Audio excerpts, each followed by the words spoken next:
So I just want to add kind of my hopes for the next 2 days are to figure out how our 3 projects can really kind of benefit through interactions.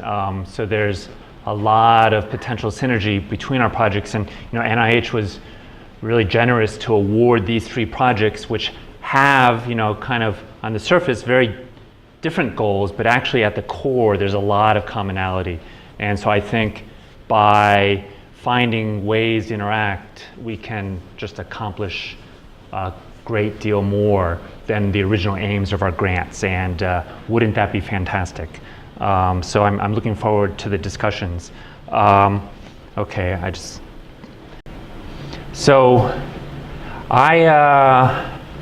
started working with Anders Dale at Mass General 1998, and he and I kind of laid out, so I was bringing optical imaging to Mass General, and he and I kind of laid out how could we use optical imaging to help us understand bold fMRI.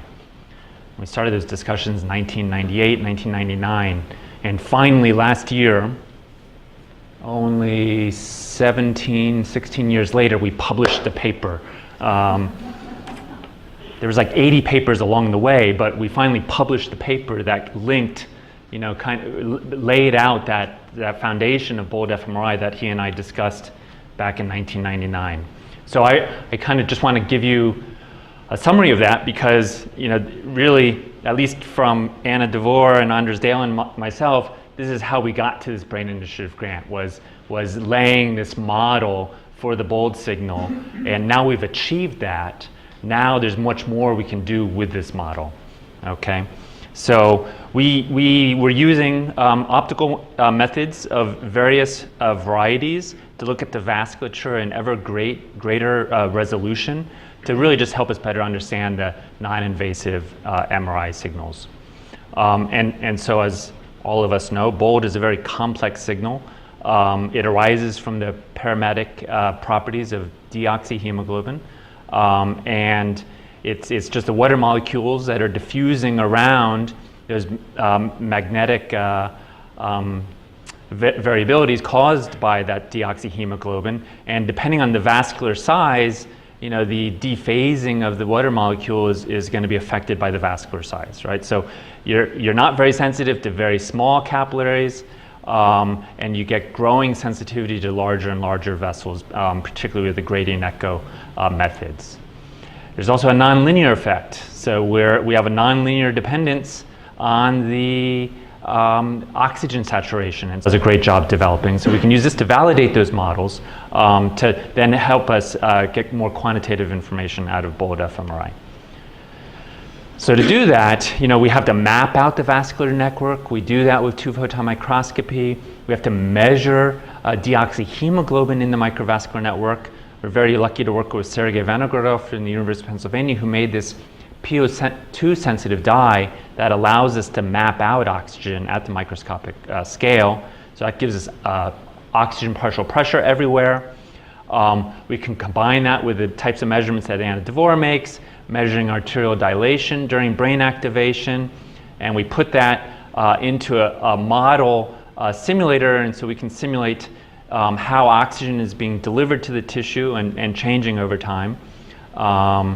And then we will put that into a model of the water molecules that are diffusing within that magnetic field, and we can calculate what the bold signal is going to be, okay? So that's a snapshot of what we set out to do. And so in the next 20 minutes, I'll show you how we did that and now what we're doing with it. Okay, so over the years, we built this increasingly complex multimodal microscope that combines confocal microscopy, 2-photon microscopy, that we use for getting the microvascular angiograms and for quantifying oxygen. We combine that with optical coherence tomography, which allows us to measure blood flow. So let me first focus on the PO2 measurements of oxygen. Right, so this is, if we look in a rodent brain and in the cortex, looking at a maximum intensity projection of the angiogram, we have fluorescein in the vessels. We can see the vessels quite nicely. You can identify the arteries and the veins, and if you look at these enough, it's quite easy to actually to identify these. Arteries are generally much smaller and the veins are bigger. We injected this very fancy molecule, which is got a core that is phosphorescent and is quenched by oxygen. So actually, with more, we measure the phosphorescent lifetime, and with the more oxygen that is present, it quenches the phosphorescence. So there's an inverse relationship between the amount of oxygen and the lifetime of this phosphorescent agent. So we inject that into the vasculature, and this is now looking at a single depth slice. We can pick out that artery and vein from the phosphorescence signal and measure the phosphorescence lifetime. Right? So we see the artery has a shorter lifetime than the vein, which is indicative of more oxygen present in the artery. We've calibrated this phosphor to relate lifetime to oxygen, and it's a very stable calibration because Sergey is a fantastic chemist and was able to make this molecule to have a very stable calibration. And so we're able to get from lifetime to the partial pressure of oxygen. Now what's quite nice about this is prior to this, the only way we could quantify the oxygen was to stick an electrode into the brain at the point we wanted to make a measurement. So if we wanted to make multiple measurements, you had to stick the electrode into multiple places. With two-photon microscopy, however, we just have to optically raster scan, and we can now measure oxygen at hundreds of points without sticking hundreds of needles into the brain. So that's what we did. This is one of our first measurements where we measured PO2 at hundreds of points in the vasculature over about 400 microns depth in the brain. So those are showing all of the points where we made the measurements. We then graphed the vascular network, which is a very painful process. But once we've graphed it, we can then interpolate the oxygen values between all of those measurements, and we get this map of oxygen now from the arterioles diving into the capillary network and draining into the veins. This was probably our first measurement. We quickly got much better, and we can do much larger vascular networks now. And so you can see just this dense network, and it's really quite amazing. I love looking at these, where the arteries have lots of oxygen. They quickly are depleted of oxygen in the capillary networks. And then what you can see is the veins actually have, on average, much more oxygen than what you actually see in the capillaries, right? You can see that in this picture.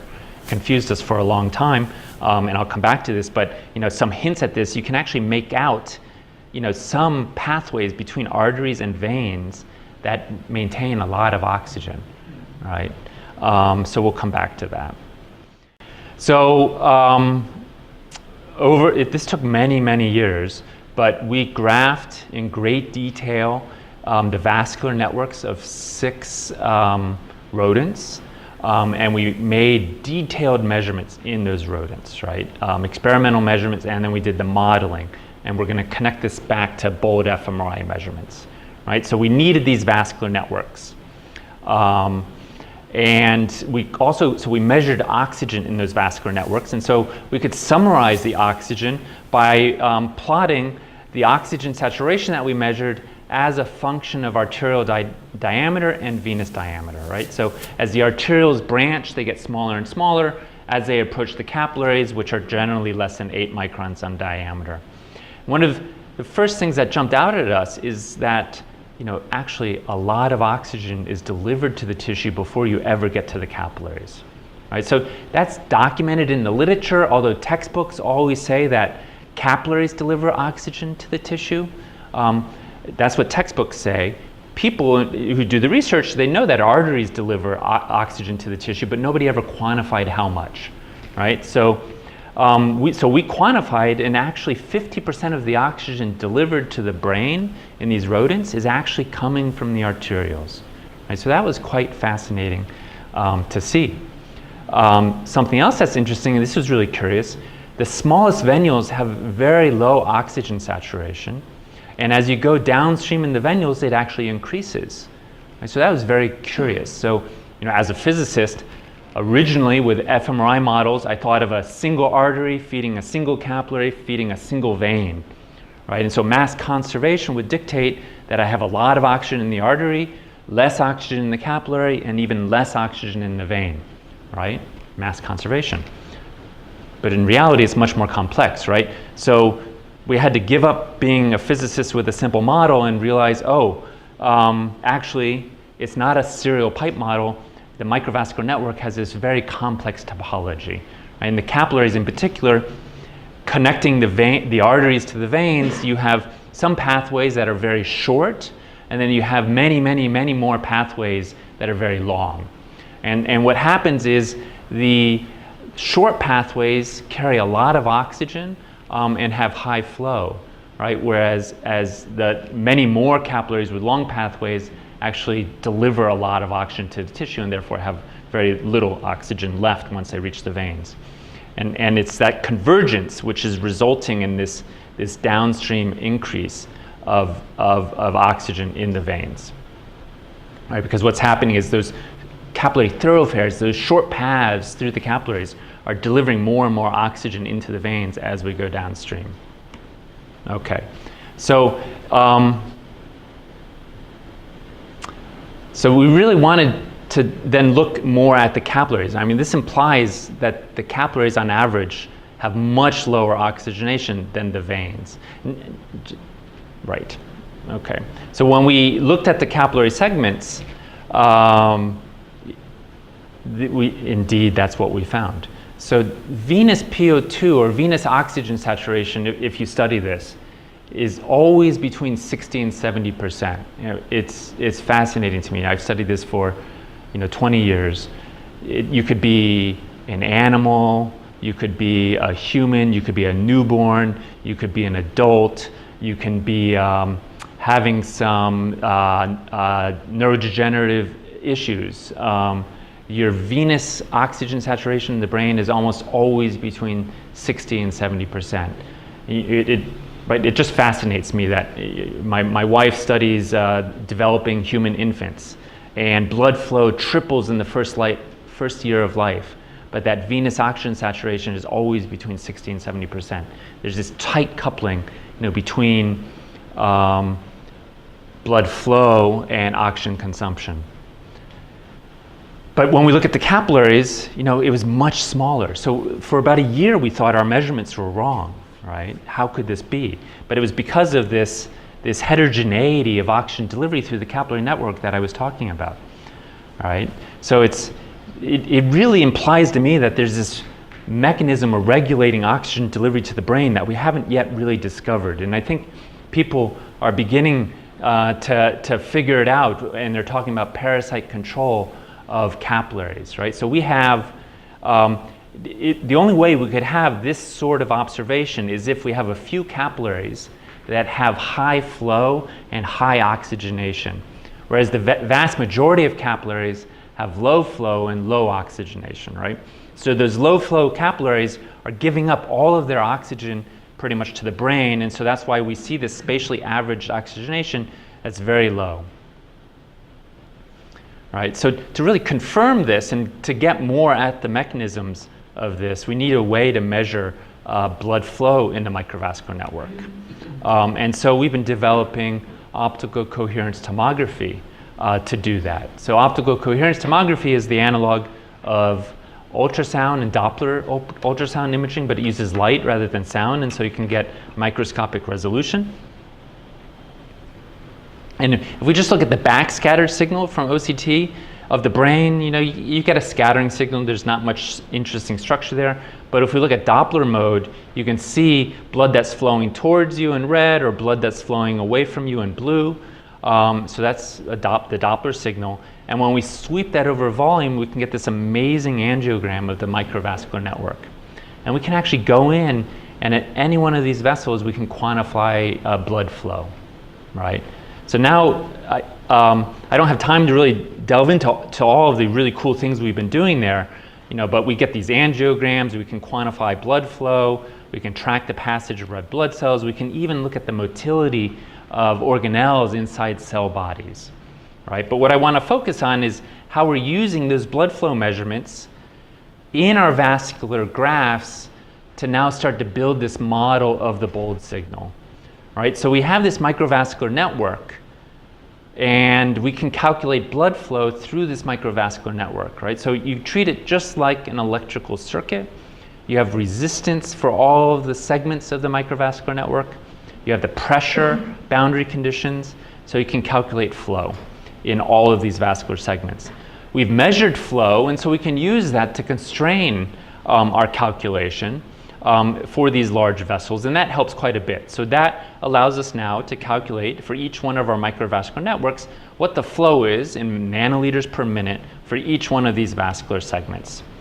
And so we've done that on those 6 different vascular networks I showed you, and then we compared it against literature values for what the speed of red blood cells is in different diameters, arterioles and venules, and we get a good agreement, right? So we're beginning to build up our model now of the BOLD signal, and at each step of building up the model, we're going to validate it against, independent experimental measurements, right? So this is just the first step.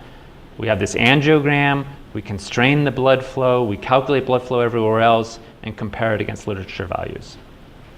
So the next step, we have blood flow everywhere throughout the microvascular network. The next step is now to calculate oxygen delivery. So we need to solve the oxygen advection diffusion equation. And so we've done this with a finite element model that we developed over the years. And so given flow everywhere, we could inject a bolus of oxygen, and you can see this oxygen now diffusing or advecting through the vascular network and then diffusing into the tissue, right? So we originally did this on this very small microvascular network to make sure it was working. We are now doing it on much larger vascular networks. It takes much more computational power, but we make it work. This gives us, so we have this simulated flow everywhere, which then allows us to calculate oxygen everywhere throughout the vascular network. We've measured oxygen in this microvascular network, right? So we have 6 microvascular networks where we measured oxygen, and we subsequently calculated what the oxygen distribution would be given, our constrained measurements of blood flow. And so we compare them. And sure enough, in the arteries and veins, we got very good agreement between what we predicted for the oxygen and what we measured for the oxygen, right? So our model is building up and validating nicely. So this is just baseline blood flow and oxygenation. But for BOLD fMRI, we want to look at activation, right? So now we need to have evoked changes caused by neuronal activity. And so Anna DeVore and her group over the years did a really nice detailed job of 4-pole activation in rodents and measuring the arterial dilation in the different branches of the arterial network. And we were able to use that and put it into our model to start to look at the dynamics of oxygen delivery, right? So we could see this as the arterioles dilated, we get this increase in oxygen delivered through the arteries into the capillary networks that then drains into the veins, right?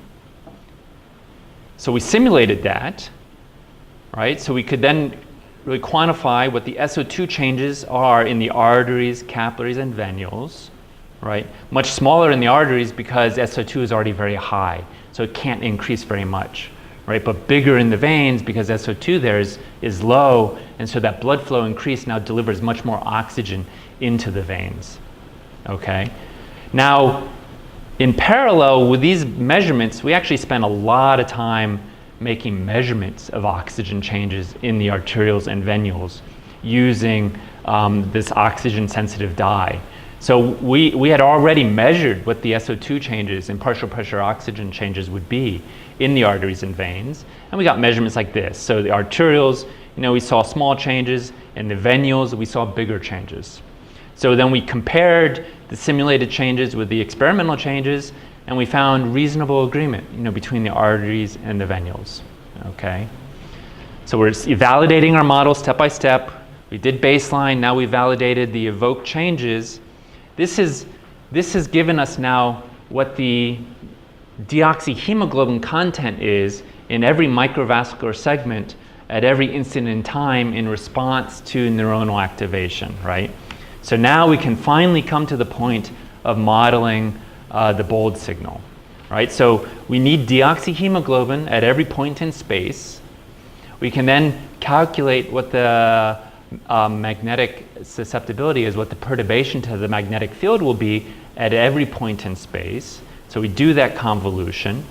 So we have the perturbed magnetic field at every point in space, at every point in time, during this dynamic process of the vascular response to neuronal activity.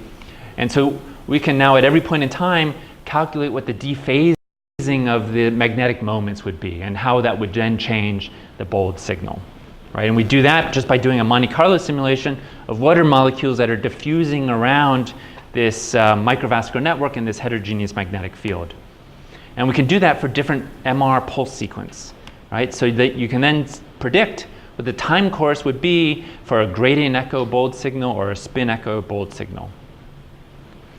Now, fortunately, in parallel with doing all of these calculations, Anna and her group had already done the bold studies in rodents, right? With the exact same neuronal simulation of 4-pulse stimulation. And so we were able to compare our predicted gradient echo change with the experimentally measured bold signal change, and there was good agreement. Okay, so we've validated our bold model at each step. Okay, so we have a validated model, so that's nice, but let's do something useful with it, right? So we started by looking at parameters that we can't easily get access to. So Louis Gagnon was doing this and talking a lot with Rick Buxton. And so one thing that they really had no good way of assessing was what is the contribution of arterioles, capillaries, and venules to the bold signal. So from the mid-90s, there was nice Monte Carlo work, but again, that was on very simplistic models of the vasculature using different diameter cylinders, right? So we had a true microvascular network, so we were able to confirm, what people had taken as truth for 20 years, and pretty much confirmed what everyone's expectation was, which was nice. But one thing that came out of this that was interesting was Louis started to look at what happens if the magnetic field is perpendicular to the surface of the brain versus parallel to the surface of the brain. So everyone's always said gradient echo MRI bold signals come predominantly from the Peel veins where you have most of the deoxyhemoglobin. Those Peel veins have a preferred direction. They're on the surface of the brain. And so everyone expected that if the magnetic field is perpendicular or parallel to the surface of the brain, your bold signal would be different. But nobody had ever actually guessed or predicted how much that variation would be. Out of Louis' simulations, he began to see significant differences depending on the orientation of the magnetic field. And when he looked at it specifically for gradient echo, he was predicting a 40% signal change in the bold signal. We thought, holy cow, that's huge. We should be able to measure that. And why has nobody ever really talked about this? And so just, as was always the case over the previous many years, we had just completed an MR study in humans where, we could test this prediction. So we were asking ourselves, how could we test this prediction? And the idea was, well, how could we get a uniform change in deoxyhemoglobin, in the human brain, so that we could then, look at the bold signal change as a function of orientation of the surface of the brain with respect to magnetic field. And we thought, hypercapnia. So if you have your subjects breathing CO2, it will increase blood flow uniformly throughout the brain. If not uniformly, there's certainly no reason that the change in blood flow would be correlated with the orientation of the brain relative to the magnetic field. So I think that's a good assumption. So we had that data. We had just collected that data. And so we had measured bold changes in response to hypercapnia in several humans, in 8. So we were able to calculate the angle of the magnetic field relative to the surface of the brain, and then plot the bold signal in response to hypercapnia versus that angle with respect to the magnetic field. And sure enough, we saw this nice oscillatory behavior. And it was basically about a 40% change. It agreed very well with the prediction, right? So not only do we have a model that was validated, but it made a prediction that we then subsequently went out and experimentally were able to validate. right? So we were very excited. You know, that's like, if you're making a model, it's one thing to have it validated, but if you can actually make a prediction and confirm it, that's kind of cool. So we're exploring now ways in which this might be useful, and there's to help us better analyze our data, and so we're looking at resting state functional connectivity studies to see if this is a source of variance. We're looking at dynamic contrast enhanced imaging methods to see if this is a source of variance that can help improve analyses. But we wanted to move forward, you know, with what our main purpose is for these Brain Initiative grants and for discussions for the next 2 days. You know, what we really want to do is help us better understand how do we analyze, you know, human BOLD measurements. And kind of the classic way of doing this is the classic model, right, from the 90s. BOLD is related to changes in blood flow and changes in oxygen consumption. We have the BOLD calibration parameter. We have a parameter which relates the relaxation rate to the deoxyhemoglobin content, and we have another parameter alpha which relates the blood volume changes to the blood flow changes. Very simple model. This is capturing, you know, if you can believe it, that complex microvascular network. Right? So we wanted to now validate this simplistic model, right? So kind of this model, if you plot, you know, BOLD versus blood flow for different isocontours of oxygen consumption, you get these beautiful plots, right? So, and if you have brain activation, you know, this is nice experimental data from Rick Kogue in the 90s. You see these, the BOLD versus perfusion follows this line, which is showing increases in oxygen consumption. So what we set out to do was simulate with our microvascular model the changes in BOLD and blood flow at the microvascular level, so we know what truth is.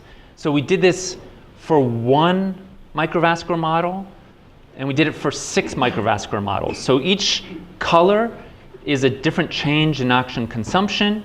We changed arterial dilation to get different blood flows, and the different symbols are the 6 different microvascular networks. We could then fit this model to these data, right, and calculate what this alpha and beta parameter should be. And you know, alpha, just kind of from the fundamental properties of the effect of deoxyhemoglobin on the relaxation rate, should be between 1 and 2. Beta should be between 1 and 2. And so we found that beta had a value about 1. But this alpha, which is the flow-volume relationship, we actually pretty much got 0. Right? That made no sense. That really made no sense. Right? So, and as we looked further into this, so we started looking at it as a function of field strength, and we were, you know, talking a lot with Rick Buxton and using a modern version of this model that he has shown to be more accurate, and it's reduced to a single parameter, the flow-volume relationship. You know, he pretty much just recognized we can set beta equal to 1 and forget about it. So let's just use this alpha parameter, this flow-volume relationship, and as we looked versus field strength and different echo times, we saw that alpha, which is a physiological parameter, right? It's the blood flow volume relationship. It was a function of field strength. It was a function of echo time. That made no sense, right?